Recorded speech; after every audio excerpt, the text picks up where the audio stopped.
الحمد للہ وحدہ والصلاة والسلام علی من لا نبی بعدہ اما بعد اعوذ باللہ من الشیطان الرجیم بسم اللہ الرحمن الرحیم فأزلہما الشیطان عنہا فأخرجہما مما کانا فیہ وقلنا اہبطوا بعضکم لبعض عدو ولکم فی الارض مستقر ومتاع الی حین صدق اللہ العظیم۔ یہ سورۃ البقرہ کی آیت نمبر 36 ہے۔ اللہ تعالیٰ فرماتا ہے کہ لیکن شیطان نے ان کو بہکا کر وہاں سے نکلوا ہی دیا اور ہم نے کہہ دیا کہ اتر جاؤ، یعنی کہ جنت سے باہر چلے جاؤ۔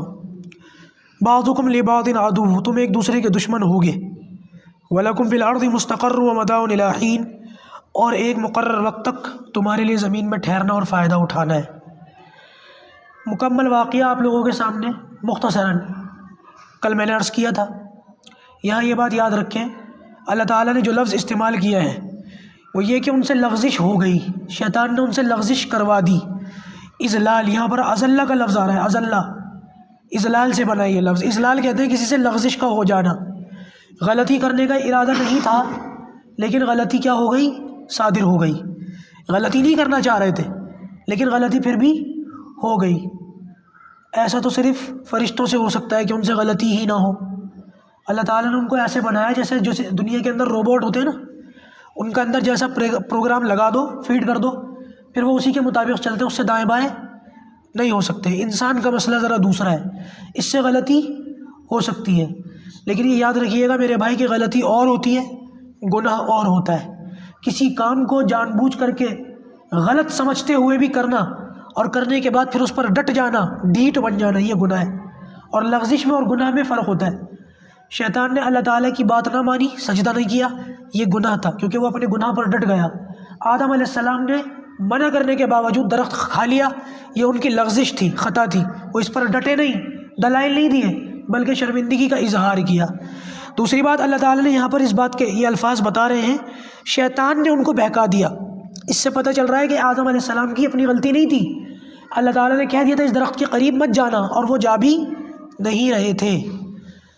یہ نہیں ہے کہ ان کے دل میں یہ بات آ رہی ہے، جیسے دنیا میں ہوتا ہے نا، کسی کو کوئی خط دے دو، میرا یہ خط وہاں تک پہنچا دینا اور کھول کے مت دیکھنا، تو پورے راستے کیا ہو جاتا ہے، پیٹ میں درد ہو جاتا ہے، میں دیکھوں تو صحیح اس میں ہے کیا۔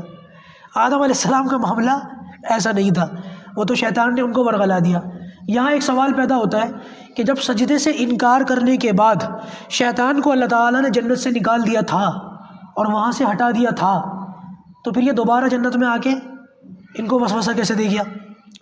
اس لیے میں کہتا ہوں کہ آپ لوگ یہ جو عصر کی نماز کے بعد تفسیر ہوتی ہے، عصر کی نماز یہاں پڑھا کریں، کیونکہ مجھ سے بہت سارے نوجوان ساتھی سوال پوچھ رہے ہیں کہ جی اس سوال کا جواب دیجیے۔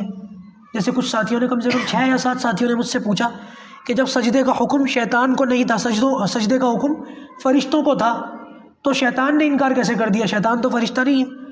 اب یہ بھائی ہمارے وہ ہیں جو بیچارے جو ہے وہ اس مجلس میں کبھی آئے کبھی نہیں آئے، اس سوال کا جواب میں دے چکا ہوں، اور ایسے سوالوں کے جواب آپ کو ایسی نشستوں میں ملتے رہیں گے، بشرط یہ کہ آپ لوگ باقاعدگی سے، پابندی کے ساتھ سر جوڑ کر کے بیٹھیں، انشاءاللہ آپ کے بہت سارے سوالوں کے جواب ایسے ہی مل جائیں گے۔ تو ایک سوال یہاں یہ اٹھتا ہے کہ یہ جنت سے نکال دیا گیا انکار کرنے کے بعد، اللہ تعالیٰ نے اس کو وہاں سے ذلیل اور رسوا کر کے بھگا دیا، پھر یہ جنت میں آدم علیہ السلام اور حوا علیہ السلام تو یہ تو جنت میں، تو یہ جنت میں آیا کیسے؟ بہت سارے لوگوں نے یہاں ایک واقعہ، اور عوام میں تو بڑا مشہور ہے، وہ یہ کہ اس نے مور کو کہا اور مور اس کو، یہ سانپ بن کے اس کے پیروں پر لپٹا اور وہ جنت میں گیا اور مور اڑا کر کے اس کو لے گیا، اور پھر اس کے نتیجے میں اللہ تعالیٰ نے مور کو یہ سزا دے دی کہ اس کے سونے کے پیر تھے کالے ہو گئے، وغیرہ وغیرہ۔ میں نے تو کہیں کسی کتاب میں یہ واقعہ پڑھا نہیں بھائی۔ اب لوگوں میں چلی ہوئی باتیں ہیں، تو یہ جو چلی ہوئی باتیں ہیں یہ زیادہ خطرناک ہوتی ہیں، ان کو ختم کرنا بڑا ضروری ہوتا ہے کیونکہ لوگ ان کو صحیح سمجھ رہے ہوتے ہیں، اوتھینٹک سمجھ رہے ہوتے ہیں۔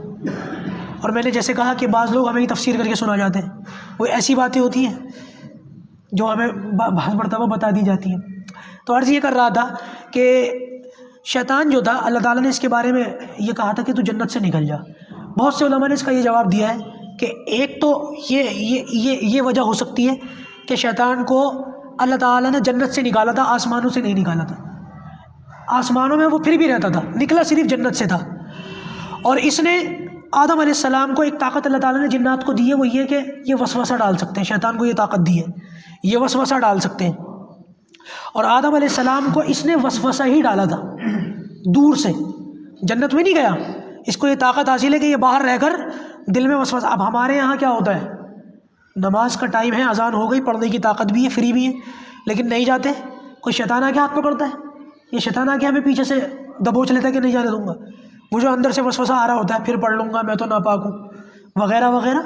تو یہ کیا ہے، یہ شیطان کے وسوسے کی طاقت ہے جس کی وجہ سے وہ ہمیں روک لیتا ہے، اور یہی وسوسے کی طاقت اس نے اس وقت استعمال کی. لیکن سورہ اعراف میں 8ویں سپارے میں ہے وَقَاسَمَهُمَا إِنِّي لَكُمَا لَمِنَ النَّاصِحِينَ، کہ شیطان نے قسمیں کھائیں، وعدے کیے، یقین دلایا. یعنی کہ پتہ چلا کہ شیطان نے باقاعدہ بات چیت کی تھی، وسوسہ نہیں ڈالا تھا خالی. وسوسے ڈال کے قسمیں کون کھا لے گا؟ تو شیطان نے، اس کا مطلب یہ ہے ظاہری بات چیت کی ہے.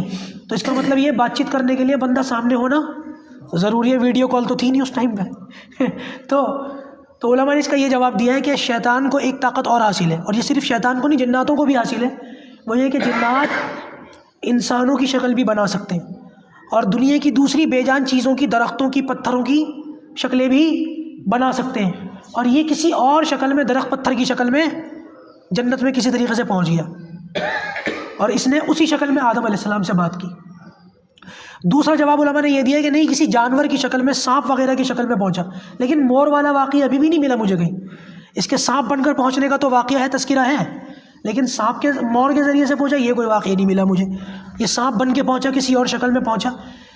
تو اس نے جو ہے وہاں جا کر کے آدم علیہ السلام سے بات چیت کی، قسمیں کھائیں، جس کی وجہ سے آدم علیہ السلام کے ذہن سے یہ بات نکل ہی گئی کہ یہ میرا کھلا ہوا دشمن ہے. اللہ تعالیٰ نے کہا تھا کہ یہ تمہارا دشمن ہوگا، جس کے نتیجے میں پھل کھا بیٹھے اور جنت سے نکال دیے گئے.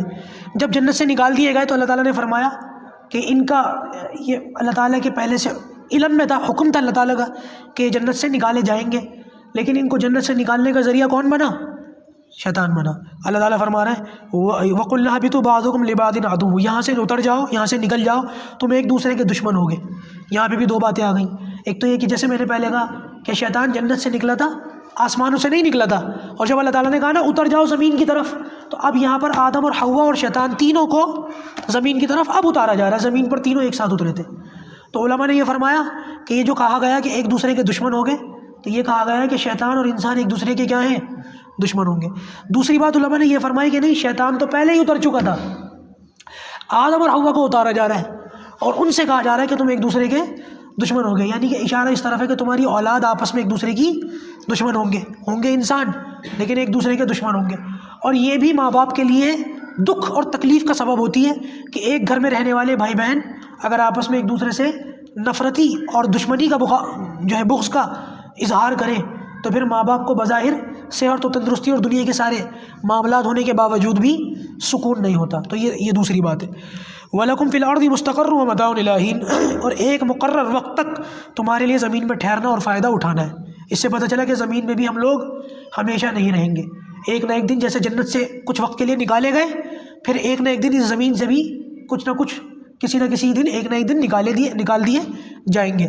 پھر آخری کا ہمیشہ کا ٹھکانہ آخرت ہے. اب اگر نیک اعمال ہوں گے، ایمان ہوگا تو وہ جنت ہے، اور برے اعمال ہوں گے اور بے ایمانی ہوگی تو وہ جہنم ہے. اسی لیے ایمان اور نیک اعمال کے ساتھ ساتھ اللہ تعالیٰ سے دعا کرتے ہوئے زندگی گزارنی چاہیے کہ اللہ پاک جہاں سے ہمارے ماں باپ کو نکالا تھا ہمیں واپس دوبارہ اسی میں داخل فرما، جہنم سے ہم سب کی حفاظت فرما. انشاءاللہ اس سے آگے کی بات کل آئی.